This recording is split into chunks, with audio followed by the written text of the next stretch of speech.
til Hej og velkommen til endnu en episode af Minecraft. Vi skal spille videre, og vi har fundet nogle rigtig gode ting sidst, så se om vi ikke også gør det i dag. Så ja, sådan set, vi er herovre. Jeg havde jo fået diamond pickaxe og alt muligt, så det var rigtig godt. Det var rigtig godt ud. Jeg skal lige hugge noget jern også. Nej, ikke mit jern, kul. Fordi det har jeg ikke så meget af. Men i dag er dagens spørgsmål. Jeg ved dagens spørgsmål. Fordi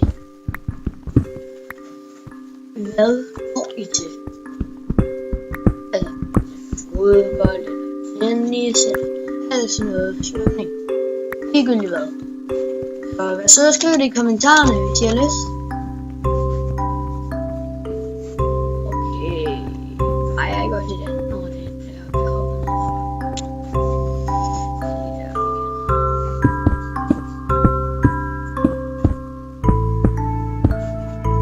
Ja, og jeg har ikke spillet Minecraft i en lang periode, men nu er jeg så begyndt at gøre det igen. Og jeg kan ikke rigtig huske det med koordinater.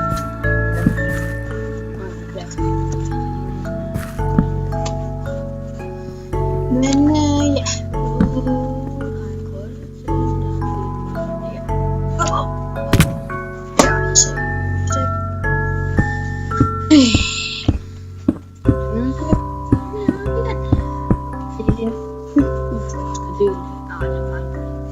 Det er bare en blind ud.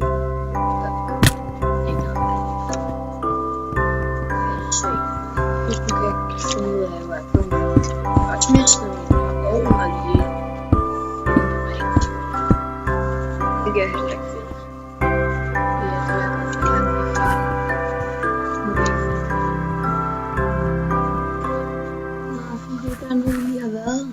Hvordan kan jeg komme ind i et rum, hvor jeg er gået i verdens største mine? Det kan ikke lade sig gøre. Ej, hvad sker der? Det kan man ikke. Ikke.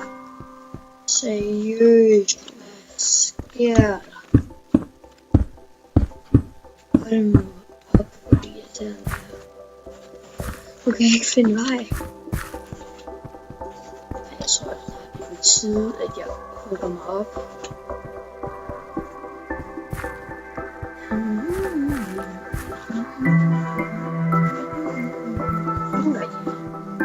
Det her. Aha.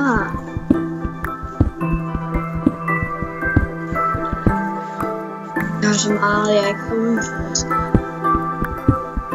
Jeg tager det. Og så fedt.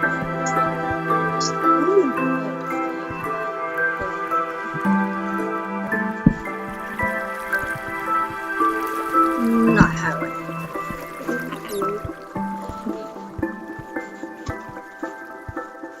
Så går vi videre den her. Nu begynder der at ske noget.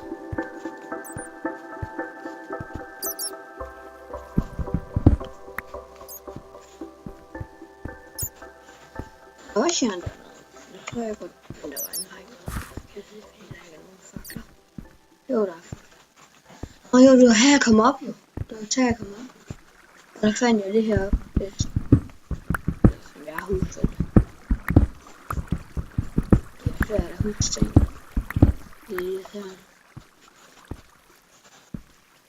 Okay, lad mig huske, hvad jeg har gået. Jeg har gået til mig et sted.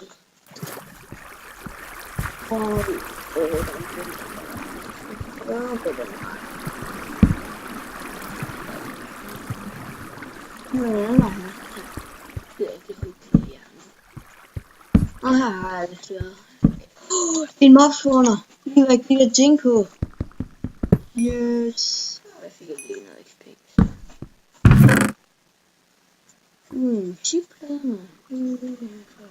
Det er ikke godt. Nej, det kan jeg ikke.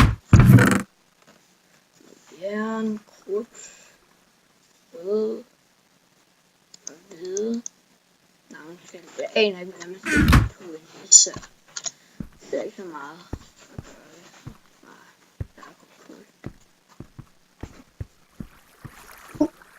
Jeg har gået forbi guld.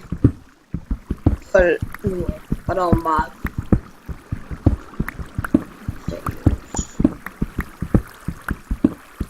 Hvad sker der lige der?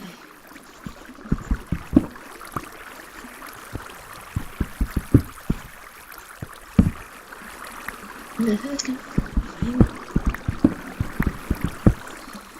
Det er så fedt.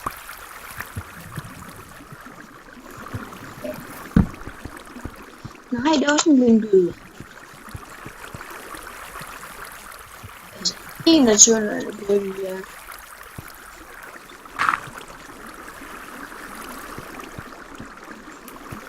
Ej, hvor bliver jeg der med det her?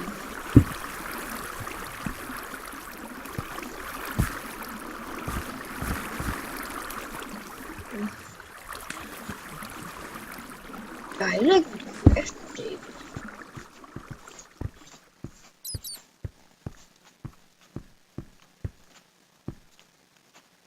Jeg går bare godt. Her er der også et mørkt område, men er det bare... Nej, hernede kan jeg få.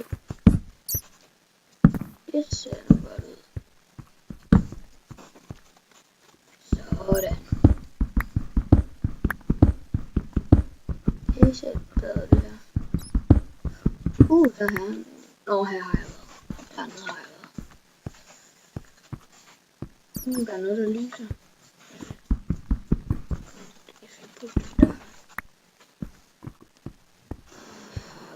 Det kan jeg komme ned, så det er nu jeg kommer tilbage. Endelig er jeg blevet travlt for alt det.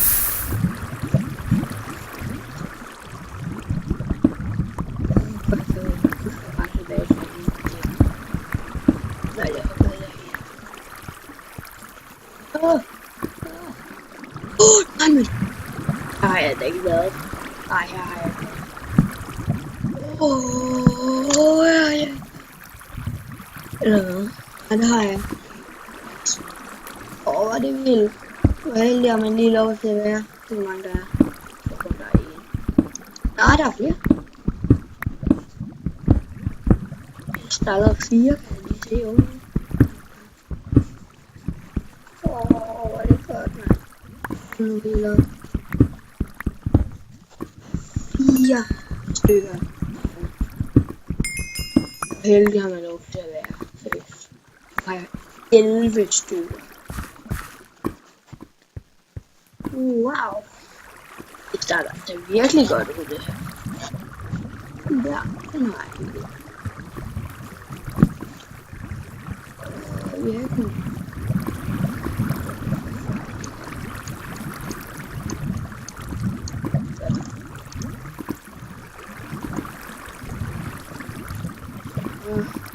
Det er lige lavet faktisk. Og jeg har 4 det var dejligt. Der var ikke så meget lige her. Jeg så man ved bare ikke om der er diamond eller sådan noget. Det er irriterende. Det kan også godt være, at jeg kan spille med kamera.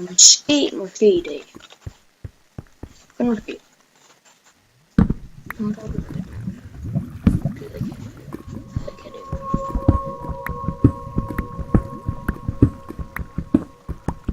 Jeg håber, vi kan se lidt hjerne.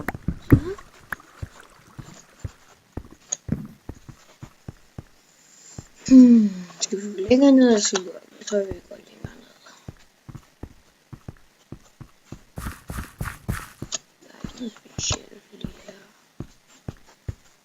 Var det ikke den her vej? Nej, jeg tror ikke. Nej, det var den nok ikke. Så går vi op. Så går vi den der vej. Wow, den hakker en lille smule. Nej, det her hvor er den op. Nej, eller hvad? Så prøver vi at gå den anden vej og gå opad.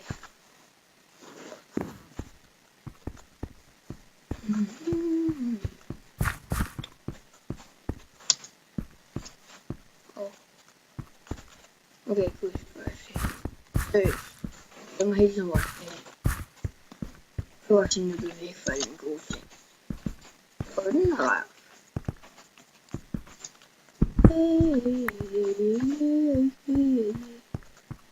Nej, skal. Det bliver dig med.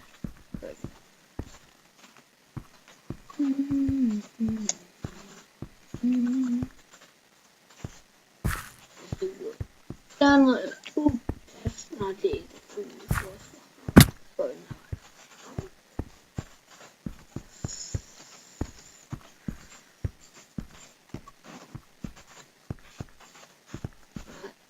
Ikke så meget træ tilbage, så det er nok snart nødt til at gøre. Så jeg smelter også lige hurtigt alle mine ting. Skal vi bare lave et hus? Nå, det var det vi skulle. Så smelter jeg mit... Nej, jeg venter bare. Så sådan går jeg op. Nu er Karl op. Nu skal jeg bare op. I er ikke det her mere. Nu keder det mig. Der er vand! Jeg er irriterende, mand. Jeg hunde er det irriterende. Seriøst. En blok. Den er bare svært deroppe, ikke? Den er også en blok, men den er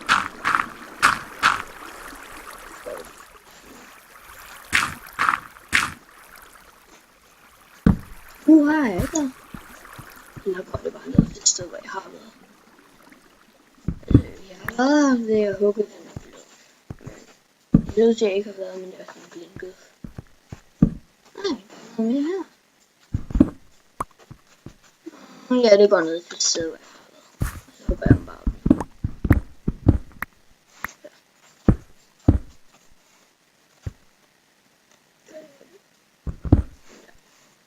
Okay, nå. Ja, okay.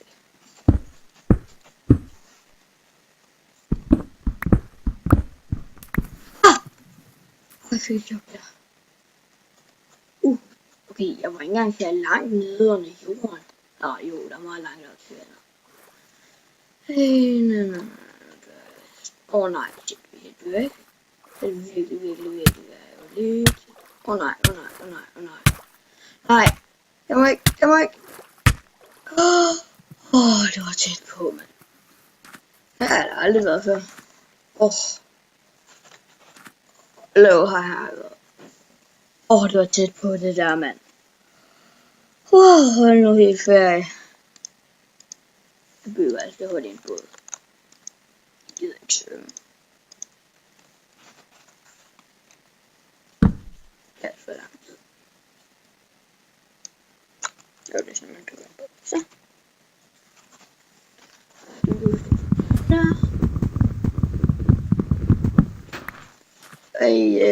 Jeg kommer nok til at se mig styre lidt vanvittigt. Det er lang tid siden, jeg har styret en båd.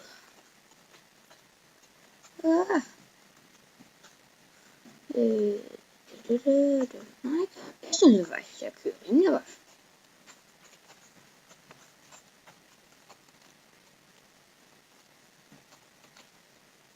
Hvor skal jeg nu? Så bliver jeg stand for lige. Men det skal jeg billede og smide en båd. Det kan jo ske nogle gange. Det er jo det her, hvor jeg nogenlunde kan starte. Og på menuen. Nu skal jeg så bare lave mit hus her eller sådan noget. Kan jeg se sådan det næste.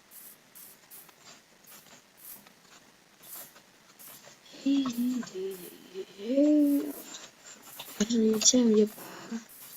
Og så hakker mig. Jeg hader det. Nej, så tror jeg lige hurtigt laver nogle. Jeg tror lige vi smelter vores ting her først. Sådan. Vi kan lige starte med at lave et lille bitte hus ud af sten her. Nej, jeg har ikke noget kul. Jeg har kun 3. Seriøst, ikke? Hold nu op. Og det hurtigt. Nej, det er faktisk rimelig godt. Så hugger vi lige noget mere af det. Så kan vi prøve det. Hvad? Jeg har jo skaffet 3.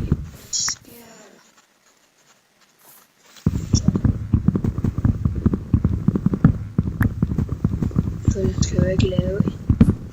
chokoladepickaxe. Jeg forstår virkelig ikke det her spil. Det giver mig præstationer, som jeg allerede har.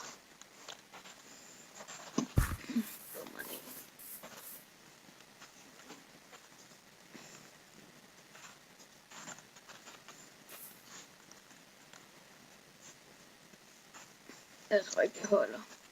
Det holder i hvert fald ikke det hele. Men der er også lige 18 stykker guld. Og så kan vi måske lave en anden ovn også.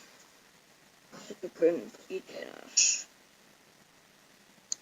Og så det måske kommer til at virke. Altså hvis jeg skulle simpelthen lave noget kul. Hold nu helt op, hvor var det dumt. Vent, jeg skal lige se, hvor lang tid jeg har optaget. Og 15 minutter. Nå. Vi kan lade en diamantblok, ikke? Jo, det kan vi godt. Det skal vi ikke. Det vil faktisk være lidt nemmere, hvis vi lavede sådan en, men nej, jeg har heller ikke så mange pinde. Og altså, okay, det gik godt i starten. Nu går det så knap.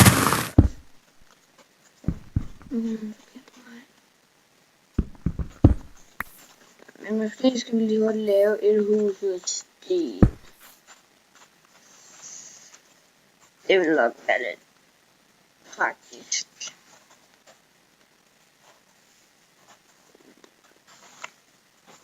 Hvor den hakker. Se her.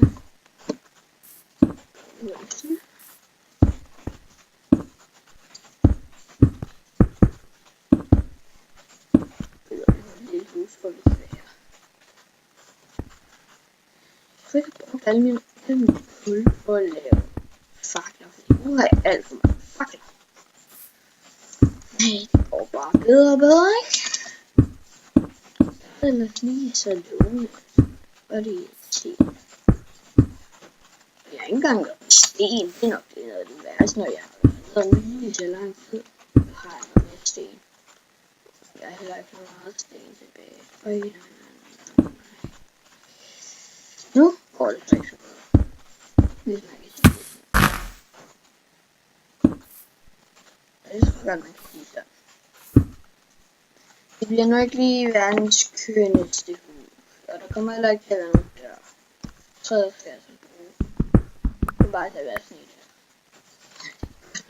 Det er det meste hus, jeg kommer til at se, når det er færdigt. Så der kommer til at være noget tag. Det er bare lidt dumme.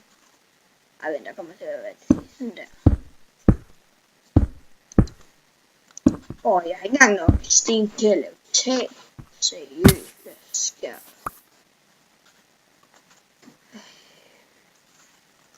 Det går ikke så godt, det her. Ja, nu laver vi lige 4 steps. Tilbage til vores halvfærdige fremmehus. Det er engang noget dørtrin. Og så laver vi lige en diamantøvelse. Så kan jeg håbe på 3. Og så kan jeg få noget mere. Og så kan jeg begynde at lave de der overs færdigt.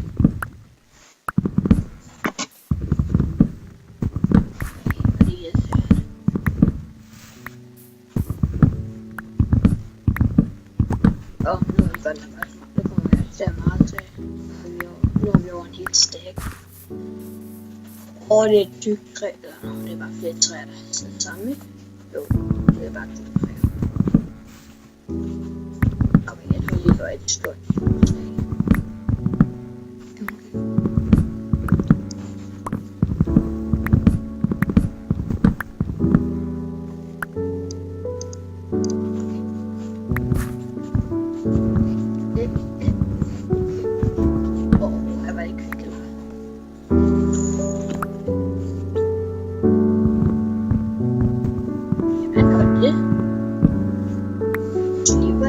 Snart, men for langt.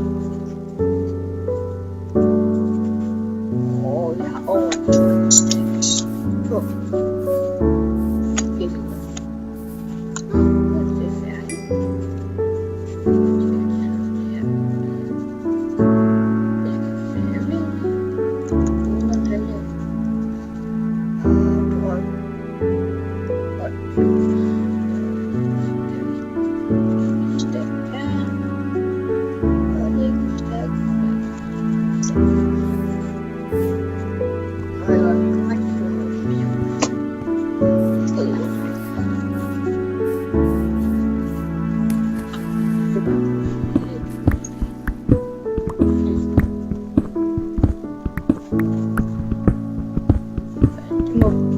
det må være nok. Ja, det er det. Okay, det er nok til. Nej, det er ikke nok til det hele. Jeg kan godt lægge himmelhus nu, men jeg ikke have lagt noget i toppen, så vil jeg ikke have nok. Det er stadig nok det her. Og så måske kan vi også lige gøre sådan der. Så nu ser det også lidt finere ud. Men det er stadig et sindssygt grimt hus, det her. Virkelig. Se. Og her hvor du så hen, jeg på her. Den ene der. Ej, nu laver jeg simpelthen der, fordi nu har jeg nok 3. Det havde jeg før, men jeg skulle bruge det. Jeg får 3 grønne. Kan man også jeg skal altså bare sådan jeg hedder så er det. Det er som et hus, det her. Det her er fremmeste hus i verden. Og så for eksempel planter herinde. Det kan jeg ikke engang selv fjerne. Eller dem kan jeg ikke bestemme. Lad os se, hvad kan vi lave? Vi finder på.